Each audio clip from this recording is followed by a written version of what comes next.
जावई बुवांची गोष्ट. अनायासे गावात नाटक होणार होते. ते पाहायला जावई बुवांना बोलावले तर त्यांचे कौतुक केल्यासारखे होईल असा विचार करून स्वतः सासरे त्यांना निमंत्रण द्यायला गेले. गप्पा टप्पा झाल्यावर सासरे म्हणाले, जावई बुवा, आम्ही मुद्दाम आज तुम्हाला नाटकाचं निमंत्रण द्यायला आलोय. आमचं नाटक बघायला सगळ्यांनी यायचं. उद्या रात्रीच आहे. जावई बुवा म्हणाले, नाटक? कसलं नाटक? नाटक हो, आपलं पौराणिक. म्हणजे ते काय असतं? म्हणजे काय बरं का? असे म्हणून सासरे समजावून सांगू लागले. कुठली तरी एक गोष्ट घ्यायची आणि ती सगळ्यांसमोर करून दाखवायची. निरनिराळी माणसं त्यात निरनिराळी कामं करतात. फार मजा असते. या आपण पाहायला. कसली गोष्ट असते? कसलीही असते. आता उद्या कीचकवध करून दाखवणार आहेत. जावई बुवा आश्चर्याने म्हणाले, बापरे, कीचकवध म्हणजे ठार मारून दाखवणार कीचकाला? खरं ठार मारून नाही दाखवत, आपलं नाटकातलं. हां, मग कीचकवध कसला आलाय तो? खोटा कीचकवध झाला तो. जावई बुवांनी नापसंती दाखवली. आपल्याला खोट्या गोष्टी नाही बुवा आवडत. खरं खुरं पाहिजे. खरा वध दाखवणार असला तर येतो पाहायला. सासऱ्यांना वाटले की जावई बुवा थट्टाच करताहेत, म्हणून त्यांनी आश्वासन दिले. खरा कीचकवध दाखवू म्हणून कबूल केलं. जावई बुवांना मजा वाटली. त्यांनीही यायचे मान्य केले. दुसऱ्या दिवशी संध्याकाळी 2 बैलगाड्या वाड्यासमोर उभ्या राहिल्या. एका गाडीत बायका, एका गाडीत पुरुष. सगळ्यांची तयारी झाली. गाडीत बसता बसता जावई बुवांच्या हातातल्या जाड काठीकडे सगळ्यांचे लक्ष गेले. मेहुणा म्हणाला, हे काय भाऊजी हातात? ही काठी आहे. ते झालं हो, पण कशासाठी? तो कीचकवध आहे ना म्हणून. म्हणजे? मेहुणा म्हणाला, त्या कीचकाचा वध करायचा आहे ना. समजा ऐन वेळेला नाही झाला भीमाच्या हातानं तर मी आपला आहेच. एक काठी कीचकाच्या टाळक्यात घालायची की खलास. एक टोल्यात काम होईल. तसं काही करायचं नसतं नाटकात. आपण नुसतं नाटक बघायचं असतं. वा, तिकडं मारामारी होणार अन आपण गप्प बसायचं. भलतंच. आता जावई बुवा इथंच हट्ट धरून बसताहेत. ही काय? अशी भीती सगळ्यांना वाटू लागली. शेवटी सासऱ्याने समजावून सांगितले आणि मग जावई बुवांनी नाईलाजाने काठी टाकून दिली.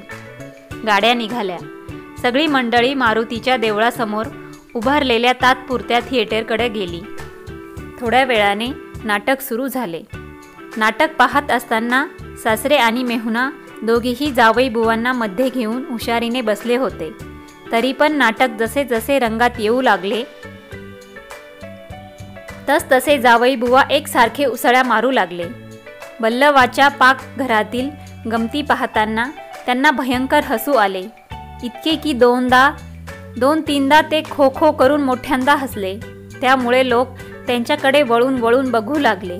धर्मराजाचे शांत बोलणे ऐकून त्यांना भारी चीड आली. कीचकाचे काम करणारा नटही बावचळून त्यांच्याकडे पाहायला लागला. तेव्हा जावई बुवांनी हाताचा गुद्दा करून त्याला ठोसे मारल्याचा अभिनय करून दाखवला. सासऱ्यांनी त्यांना पुन्हा खाली बसवले. पुन्हा नाटक सुरू झाले. अगदी शेवटी मात्र जावई बुवांनी कमाल केली. शेवटच्या प्रवेशात भीम आणि कीचक यांचे मल्लयुद्ध होते. जोराची मारामारी होते आणि कीचक मरतो. तो प्रवेश सुरू झाला.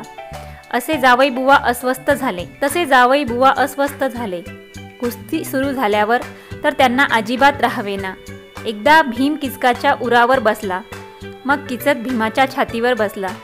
झटापट सुरू झाली. जावई बुवांचा चेहरा फारच चिंताक्रांत झाला. ते सासऱ्यांना म्हणाले, आता या भीमाचं कसं होईल हो? एखाद्या वेळेस कीचक त्याला ठार मारील ना. सासरे त्यांना खाली बसण्याचा प्रयत्न करत म्हणाले, तसं होत नसतं. भीमच मारणार कीचकाला.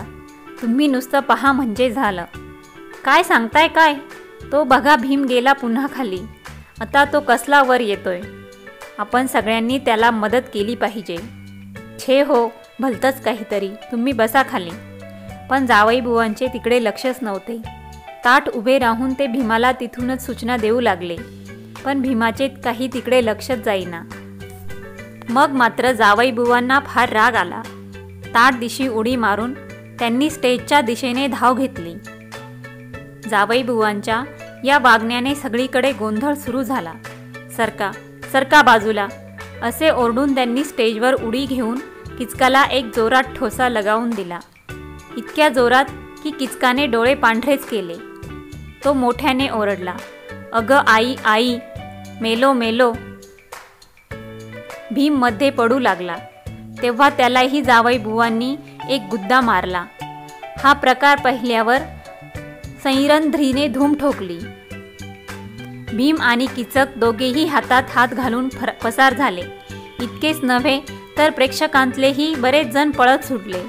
पोरे रडू लागली, बायका घाबरल्या. सगळीकडे नुसता गोंधळ माजला. नाटक तिथेच खल्लास झाले. सासरेबुवांनी मोठ्या मुश्किलीने त्यांना शांत करून स्टेजवरून खाली आणले आणि गाड्या भरधाव सोडल्या. थोडा वेळ गेला. गार वारे डोक्याला लागल्यावर जावईबुवांचे डोके जरा थंड झाले.